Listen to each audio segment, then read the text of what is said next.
Hello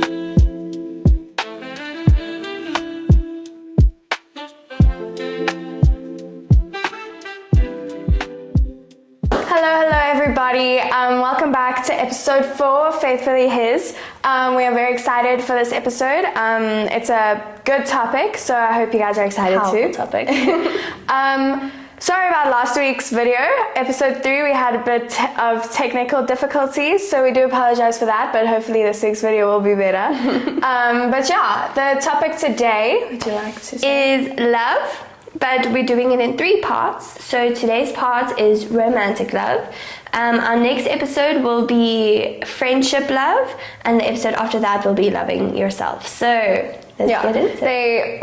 All 3 are very important topics, so yeah, let's get started. And exciting topics, and I think love is one of the things we wrestle with the most. We are confused with the most, and we crave it the most. And it hurts the most. Especially when you don't know how to love, or someone doesn't know how to love you. Yeah. So, romantic love. What do we mean by romantic love? Okay, so romantic love is a kind of love that is so deep that you want to spend the rest of your life loving this person, and you choose to love this person, and you want to be better for this person, and you want to help this person grow in honor of God. 1 Corinthians 13 verse 4-8, love is patient, love is kind, it is not jealous or boastful or proud, it is not rude, love does not demand its own way. Love is not irritable, it keeps no word of being wronged. Love does not rejoice about injustice, but rejoices when truth wins out. Love never gives up, love never loses faith, it is always hopeful, and it endures through every circumstance. And then it says, which, it's crazy, prophecy and speaking in unknown languages will become useless, but love will last forever. Yeah. And that's, I think, a perfect example of what we should strive for. Obviously, it's not always going to happen. We're going to get into fights with each other. We're going to... we have to remember we live in an imperfect world. It's never going to be, spot on. Yes, and we're lucky enough to know the love of Jesus and to know that his love is perfect. And though we might not be able to copy it to the T, Yeah, we'll never be able to. No, and it will be impossible to, but if we strive for it and we want what's best for our loved one, then hopefully... Yeah. And I also think loving Jesus shifts our perspective on love, and from self-centered, self-serving love to Jesus-centered love, you know. And I think that's so important because your perspective on love changes everything. If you know the love of Christ, you will know how to love someone the way he does. And do you know what I think is funny? The world is completely opposite on that. Yeah. The world is, what can they bring me? What can they bring to the table? What can they do for me? What can they show me? What can they look like for me? Whereas this is, I am kind, I am not irritable, I need to work on myself for the person that I love. And if everyone thought like that, then we wouldn't even have to concentrate on the other person. Because if I was trying to be my best self in Jesus' love, and so was Amy, then we would be able to love each other. And I'm talking about sisterly love here, but we would be able to love each other in the correct way instead of the wrong way that a lot of relationships fall into. And also when we see ourselves the way Jesus sees us, it starts to change our perspective, and we start seeing other people the way Jesus sees them as well. Yes. And that's the start of unconditional love. That's where it starts, when you start to see someone the way Jesus sees them. Yes. And what do you think about dating? Because obviously it doesn't say in the Bible that we should date. Yeah. Dating is such a broad topic because it could be good. You need to obviously get to know the person before you spend the rest of your life with them. Yeah. But at the same time, in this generation and the way people think these days, I think dating has become such a toxic thing, and it's kind of it's a quick fix. If I'm sad or I feel lonely, I'm just going to go date this girl or date this guy so that I can feel better about myself. And what can they do to make me feel better about myself, And it completely takes away the love that you're supposed to have in yourself and the love that you're supposed to want to give someone else. I think it's so dangerous to fall into the idea that dating is just there for fun. Yeah. It's so dangerous. If you genuinely look at this person and you think, okay, this ticks off my list, let me date them for a little bit to make sure that there aren't any, because often, unfortunately, there are manipulators out there, and they do And it takes a while to be able to figure out who they actually are.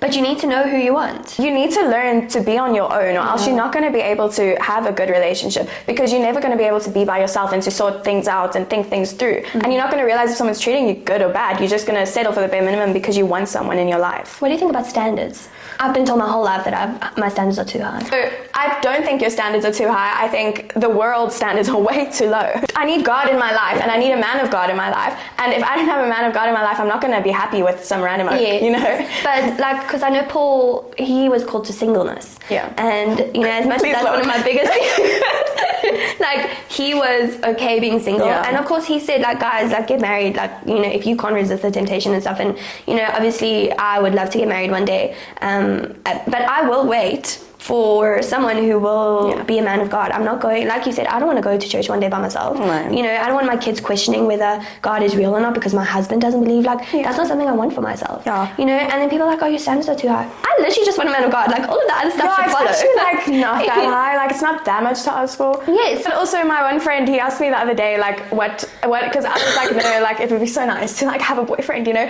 And then he was like, but what are you looking for in a guy? And I was like, to be honest, like, as long as he's Christian at this point, doesn't matter. Because the thing is, once you're Christian, all those things follow. And, like, not just, oh, like, I'm Christian, you know? No, like, a man of God. Because once you are, your heart belongs to Jesus, all those things will follow. And, like, it will be an equally yoked relationship, and it'll be a relationship that God is teamed with and God is supporting, you know, and you'll feel that in the relationship. I want a man running so fast after God that we end up seeing each other next to each other in the race, you know, and even when I date him or marry him, I still want him to be running after God. I don't want to become his first priority. Yes. And church needs to be, churches on Sundays. We do Bible study at night. We use prayer to fix our situations. You know, it needs to be biblical. Yeah. And that's so important for me because if I've been in a relationship where we were not equally yoked, and he was a great guy, and he said he believed in Jesus, and he would come with me to church every now and then, but it wasn't the same. Like, it's not, he wasn't ready, he wasn't at that stage yet where, and maybe he got to that stage, I hope for his sake he did, but he didn't respect boundaries, he didn't respect my purity, he didn't respect anything that I had set for myself. Speaking about boundaries, what are they? Boundaries, well, that's a personal thing. I mean, you know, you're either okay with things or you're not, but personally, like, boundaries are, they're so important, because if someone crosses that, like, once you've told them already, like, we were both in relationships where we made our boundaries very, very clear when it comes to purity, especially. We made our boundaries very clear, and, like, they tried to cross them anyways. Like, and that just shows, and push. And they like they tried, you know, and that just shows, like, there's no, that wasn't love. Like, that's someone who loves you would not want to do that to you. They wouldn't want you. Yeah, they wouldn't want to break your boundaries. You know, they would want to work on that with you, and they would support you in that. Yeah, I also think, like, people always say, but you're putting your walls up, but I see it more as, like, a fence. Like, you can see through it, and it's a fence around your heart to protect you, and boundaries are something to show people how you would like to be treated. Yeah. And boundaries should come directly from how Jesus treats you, because Jesus, he will lead you to purity. He calls you to purity. Jesus will not want to break your heart. He will not want to hurt you. And I think the boundaries you put in place, it could be, I have a boundary that I will not be sleeping over at my boyfriend's house when I get a boyfriend, but that is one of my boundaries. And if he tries to overstep that, I will immediately know, okay, he's crossed my boundary, he's disrespecting me. And I'm so grateful that I've come to that point now, because unfortunately when I did have a boyfriend in the past, I didn't do that. I should have stepped away immediately, but I didn't. And I'm glad that we have that knowledge now. Yeah, you live and you learn it. But I wish we didn't have to go through those circumstances to be able to learn them. Yeah, but that's the thing with, like, Jesus. That's why he's so good, because like, he can use a stupid mistake that someone makes and turn it into, like, one of the most important life lessons of your life. And I mean, we were young, like, when we were in relationships, very toxic relationships, we were quite young, like, you know, and he turned that and used that as a thing of, like, this is not going to be your future. Like, you are going to learn from this, and you are going to be better, because you don't deserve to be treated like that. And I think people lose that in the, like, they sit there and they're like, oh, why am I always in pain? But what are you doing in your life that is causing you this pain? Exactly, yeah. And pain. And when we speak about purity, what exactly does that mean? Because I, for one, never understood what purity was. I always thought it was just virginity. purity has a lot to do with the way you think as well. Your intention. Yeah, like for me, purity, if I can see a guy's looking at me and it's just full of lust and like I don't want anything to do with that guy because I know what his intentions are. You can see straight through men. Like as much as they think I don't have emotions, I can see straight through. Like there's no, as soon as a guy looks at me, I can see what his intentions are. And a big thing to do with purity, like, is the way you think about someone. Like if you think about someone as just a piece of meat, like you just want to smash and dash, you know, like that's not okay. Like that's not a mindset that someone should have. Yeah, I think the intentions, the posture of your heart, like where your heart is, because I think purity comes from your heart. Yeah. Directly, like where is your heart in this? And your heart could be with Jesus or it could not be with Jesus. And if it is with Jesus, then it will automatically lead you to intimacy, because Jesus calls us to be intimate only in marriage. Yeah. And unfortunately, because your soul becomes one with the person. It's deep. Yes, and like it's not just, oh no, I know I'm going to marry this person. Like Jesus calls for us to do it, to become intimate when we are married. That is clear as day in the Bible, you know, it's black and white there. But unfortunately, the world has twisted it so much that it's become a thing of, oh, you're such a prude, or you're such a, you know, and it's such a hermit. But I think it's beautiful. Like if I meet another person who says that they are striving for purity, like it's just so beautiful. But also, like being intimate with someone, it's the closest that human souls can be to each other. Like, and it's become a hobby. Like, it's become something that people do when they're just bored, you know? Yeah, when and they've had a little bit too much. Exactly. And it's so sad for me because, like, being intimate is literally the closest you'll ever be to a person. And people have lost that idea. And, like, it's just another day, you know? Like, it's so sad. So what happens if someone slips up? Okay, are they just condemned for the rest of their life? I think that's a big thing with like Christians these days. Because I always thought you couldn't be pure if you weren't a virgin. Yeah, I mean, me too. Like that's, you know. But when you make a mistake, everyone sins. Everybody sins, and Jesus forgives us. But you need to forgive yourself, because what's in your head, like, that'll take over. Because as soon as you regretted what you did and you said, Lord, I'm sorry, like, I take this burden away from me, like, I'm sorry I made a mistake, that you choose to stop making it. Yeah, you don't live in the lifestyle. That goes away. God takes that away. But you are keeping that, and that's what the problem is, because you feel this pain all the time and this regret, and like you feel so disgusting about yourself when God took it away from you. Like there's no need for that. You need to let it go, because if you don't let it go, it's going to affect your soul. Like it's going to affect you, and it's probably going to actually lead you to going back to that, because it's like, oh, I already did it. Like, you know, I already made a mistake. Might as well just do it again. But that's my biggest thing. People always say, oh, but it's already happened, so I might as well. Because already I'm not a virgin already. No, it's not about virginity. It's about purity. Yeah. Purity is what you need to focus on. Purity is what God calls us to, and like I said, it will lead to intimacy. It will lead to for you to wait for intimacy and stuff. But purity is what God calls us to. Purity is what God wants us to be with. Yeah. And you know, and a man of God or a woman of God will want that as well. Every single man of God or woman of God will want purity, because God calls us to be pure. And I will wait for the guy who leads me into purity, who doesn't take advantage when I'm tempted. And I think that's the most important thing. That's why man of God is so important, because if he is taking advantage of me when I am feeling tempted, you know, how can I trust him? He should be helping you through that. Yes, he should. Exactly. We should automatically, okay, let's go take a walk. Let's go see our family. I mean, one of my boundaries will be also not to be alone in the house. But you know what I mean? Like, I know some people's boundaries aren't as hectic, but I think also once it has happened, once you have had that slip up, it unfortunately is a lot easier to fall back into 100%. Have you seen that reel with the sheep, like stuck in the hole, and the farmer pulls him out and then he runs back straight into the hole? Like it's just human nature, unfortunately, and it's hard to get over that.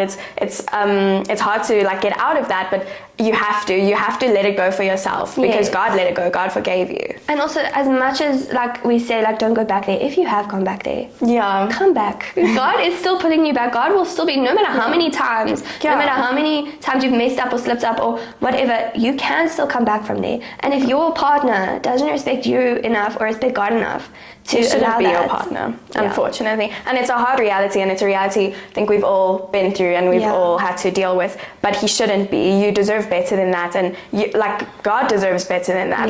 You know. But like, it's such a, you know, a finicky thing, because I would want my boyfriend to fight for purity as hard as I'm fighting for it. It shouldn't just be a me thing. Exactly. And unfortunately, I always thought that it should be a me thing. I always thought it was going to just be me fighting the whole time for it, but I've learned now, thank goodness, that it shouldn't be. How do you feel about, a lot of people speak about singleness, like we are in a season of singleness, but it's not a waiting room. No. What is it? I think it's a vital part of your walk to the end, I guess. Like, before you get into a relationship that you're gonna be with forever, you know, like, I want to the next relationship I want to get into, I want to marry that guy. Yeah. And I think me being single now is I need to do this. Like, I need to be single because I need to learn who I am on my own without someone else. Because if I don't learn who I am, how am I ever going to be with someone? How am I going to know, like, if he's right for me or if he's not right for me, if I don't know who I am? And if I don't know how I deal with things on my own, you know, and how I work through things. Yeah, I think people are always like, oh, I'm just in my singleness season, you know. Yeah. It's not a season, it's a like, you should be working on yourself, because the thing is, God is not going to give you someone if you are going to be breaking their heart. Yeah, because exactly. that's his child as well, you know. And if you expect your perfect someone to come around, then you also need to be perfect for that someone as well, you know. And I'm not saying you need to be perfect, I'm saying for that person. Yeah. You know, and if there are some things like before I got into a relationship, because I was at the end of high school that I got into a relationship. Before I got into a relationship, I was fine. I was independent. I was sort of insecure for a teenager, but like, okay. And then when I came out of my relationship, I felt like half of me had been taken away, you know. It feels like you're like walking on a freaking tightrope. Yes, and I didn't know what to do. I was like, oh my word, I feel like I'm all alone, I'm insecure, no one will want me, no one is going to love me, I'm never going to find someone that's, you know, my person. And yeah. But this is a pure example of like why we shouldn't just be dating anybody, because the fact that someone that you dated for 8 months can make you feel so down bad and so hurt and so like nothing matters. I'm nothing. I don't deserve anyone. I don't deserve anything good. Like, this is why who you date and just dating, being a serial dater, is so dangerous. Yes, because imagine what would have happened if I jumped into another relationship. That's the thing. It would have, like, it's so dangerous. It eats at your soul and it eats at your heart, and it's so like gut-wrenching. Exactly. That's why singleness is so important, because you find who you are. Yes, I mean, it took me a year after that relationship to actually be okay with who I was, and now I love myself. Like, I love who I am. I mean, I have my days, but we all do. I mean, yes, but I'm fully prepared.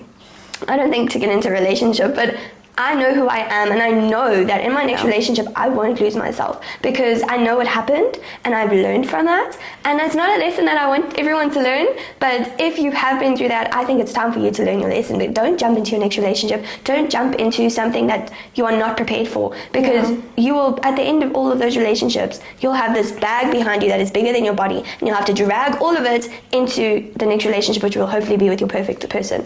And it just adds so much to like the relationship that God wants for you. Like, you're bringing so much baggage into this relationship when it's not needed. Like, if you just waited, or if you just understood how worthy you are on your own, it wouldn't have been there. Like, you don't need that baggage. You could have been okay, and like, it would have been a lot easier to be with the person that you're meant to be with. Like, and like, not that, you know, that's gonna sway that person away at all. It's just, it adds a lot more things to work through, which is difficult. I mean, it adds, you know, it's difficult for you. So yeah, it's just. But I was thinking now, like, if I hadn't, you know, gone through what I had gone through, I would have still been naive, and I don't know if I would have, like, known, because I was like, you know, we come from a man's rib, so, you know, we must be together for us to be complete. Now I know, no, God made us from the man's rib so that we know that we need, like, we feel that crave for love, specifically his love, but also he never said to us we are not whole. He never said to us we have to go and find someone. He firstly said the man must come and find us. So, you know, we must go look for that. Have you seen that TikTok? So beautiful every time I see someone. It's like, why are you settling for less? You're literally someone's missing rib. Yeah, and I think that's just beautiful, but it doesn't mean that I'm any less because I don't have a boyfriend or a husband. It doesn't mean that. And, you know, I'm only 21 years old, so a lot of people will be like, oh, but you're still so young. But I am excited for that part of my life to start. I'm very excited to be able to get married and to have kids. And but it's what humans were made for. Yes, like, it's literally our purpose. So, and God has created that purpose for us to reproduce and all of that. But right now, I'm not any less because I don't have a boyfriend or a husband or kids. You know, I'm not falling behind. I'm exactly where God needs me to be. You know, and maybe it took a little bit longer because of the mistakes I made in my past, but I am growing and I'm stronger than I've ever been. Yeah, but it's also like, it's not a coincidence that love is such a big thing in the Bible, and it's such a strong emotion, you know, like God didn't do that on coincidence. Like he wanted us to love, and he, like, that's the basic criteria of being human is love. Like that's the representation of humanity, and God. Yeah, and God is love. Yeah, I just think it's so beautiful, and like, you know, it's such a vital part, and people just don't take it seriously. It's a hobby now, and like, you know, it's not, the Bible speaks about love so much, like, and people just, it's just normalized now. It's, you know, it's not even a thing anymore. No, I mean, love, like, people are like, oh no, it was nothing, it's just a hookup, it's just a, no, like, that shouldn't be, you know, that shouldn't even be a mention, you know. It should, if you're going to be intimate with someone, it should be way more than nothing, you know. And God can restore. Like, I have a verse, Psalm 51 verse 10, and it says, create me a clean heart, O Lord, and that's just, he can restore you, but you don't want to go through that feeling. Yeah, it's just an unnecessary, unnecessary pain. Yes, exactly. And you know, God doesn't like call us to be pure because of he doesn't want us to have fun. Like, you know, he created the gift of, you know, sex, but within marriage, he created that gift.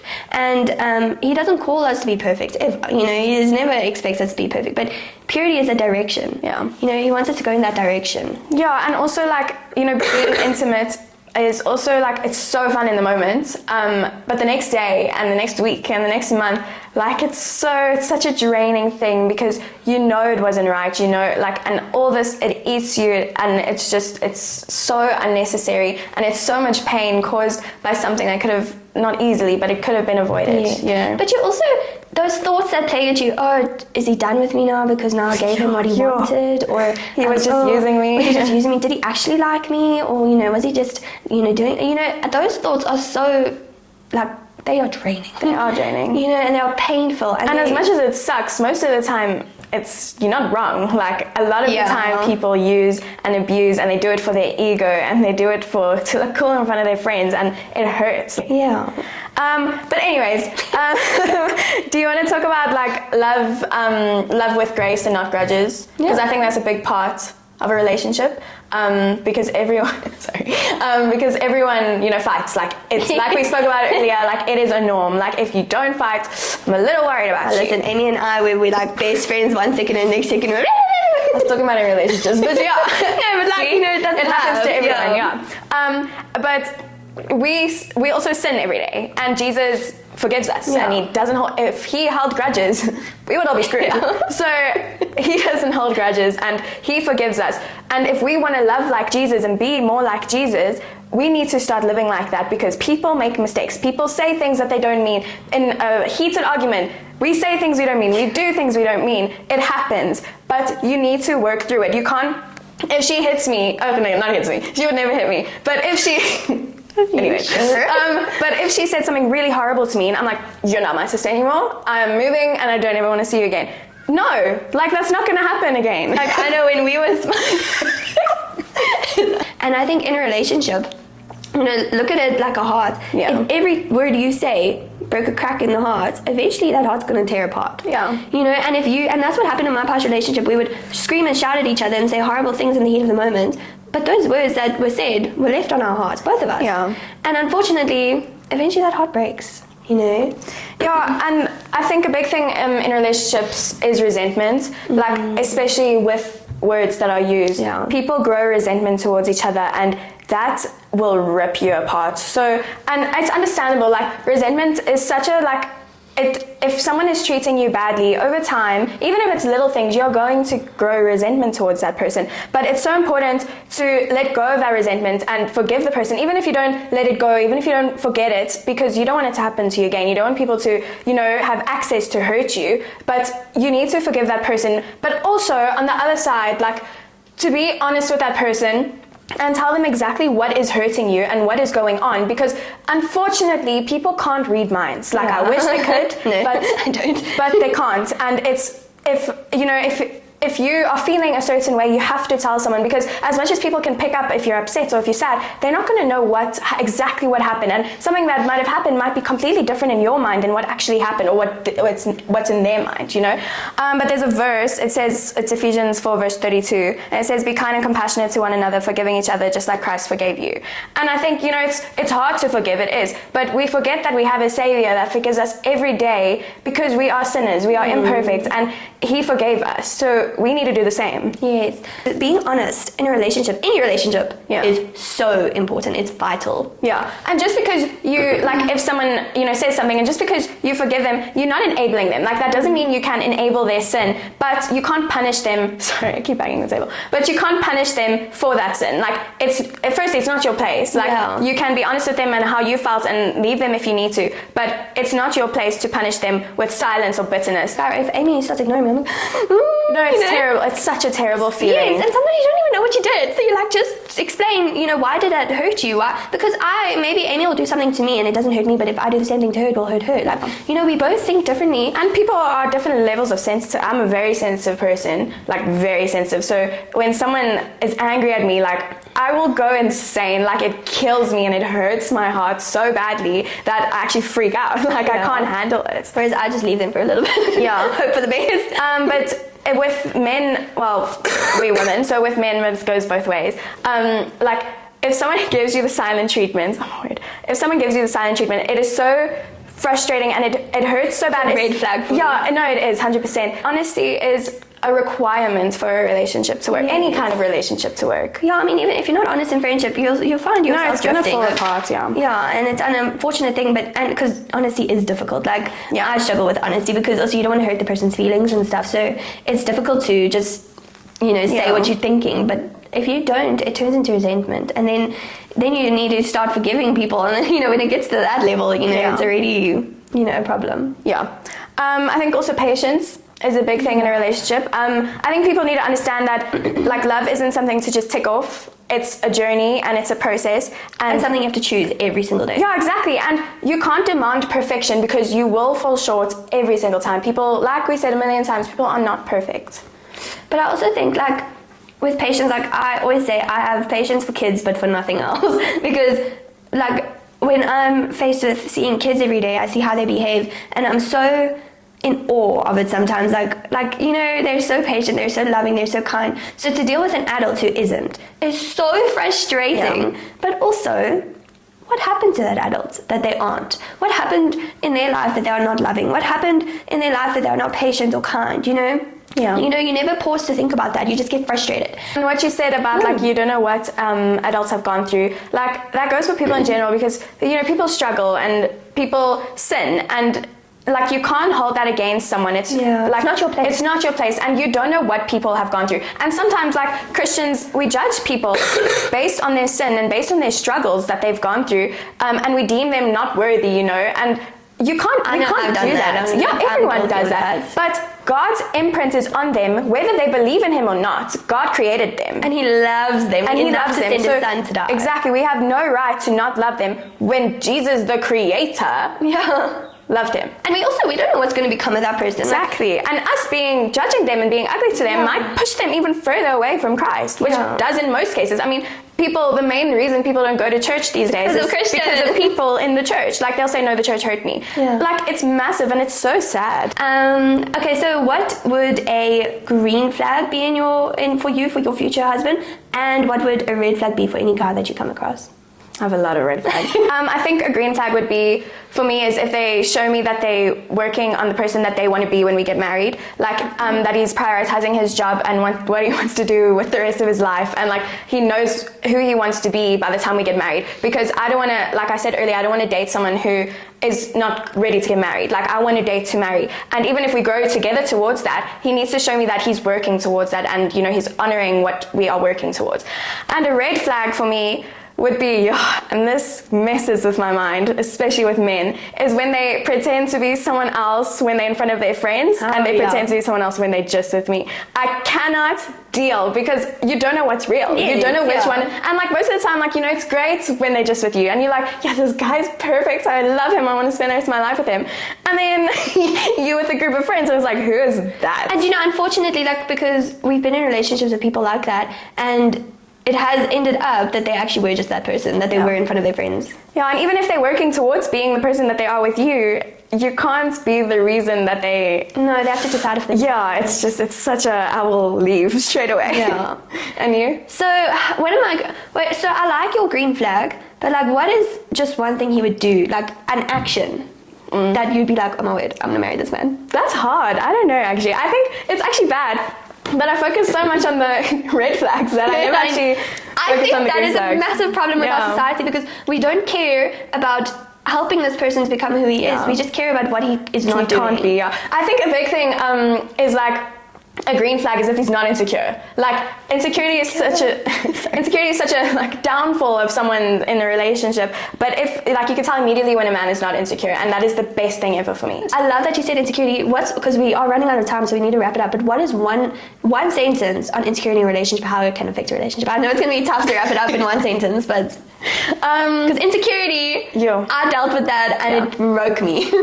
Insecurity causes issues such as trying to impress your friends, trying to get your ego lifted, hurting someone because they hurt you. Even if it wasn't intentional, you will try and hurt that person back. This is such a big topic. I can't just say I have one sentence. Okay, go. So, and I think we do need to delve into this in another topic. Yeah. But let's say, okay, like you are a guy and I'm in a relationship with you, and I am confident and secure, and you are not. You are insecure. You're going to be pulling stuff from me. Yeah. You know, instead of us just, you know, matching, you're going to be pulling stuff out of me, and eventually I'm going to be as insecure as you are. Yeah, no, that's very true. Anyways, my green flag would be if I had a problem and I had a bad day, and I said, yeah, I didn't have a great day, you know, I'm feeling very down. And he said, let me pray for you. Yeah. I would die. Yeah, no, that'd be the ending. Be like, this guy, I'm going to marry this boy. And then a massive red flag for me would be that he is not... Like, so I always say to like people who are in relation or who want to pursue a relationship, are they pursuing you or are they your brother in Christ? Because if a man is not pursuing me, they're my brother in Christ, and they are not going to be more until they tell me, they come to me and say, I want more. Then, okay, cool. I need a man to be confident enough to come and tell me he wants more in a relationship, and hopefully I do too. Otherwise, it's a very awkward situation. But a big red flag for me is that they're not confident enough to tell me and to tell others. They need to be proud of me and want to show people that they are with me. Okay, so let's wrap it up. So what is one thing we can remember? I think just choose love, because like Jesus knew that Judas was going to betray him, but he still loved him, and the other disciples couldn't even tell which one betrayed him because of how much Jesus showed that he loved Judas. So just choose love, because Jesus chose love, and that's who we want to be like. He is our role model, and we want to be like Jesus. And make sure you have boundaries that your partner will respect. Yeah. And if they don't respect your boundaries, then they aren't worth being your partner. Yeah. Thank you guys for listening. We'll see you in the next episode. Have a fantastic week, and we just pray that this really speaks to someone out there. Thanks, guys. Bye. Bye.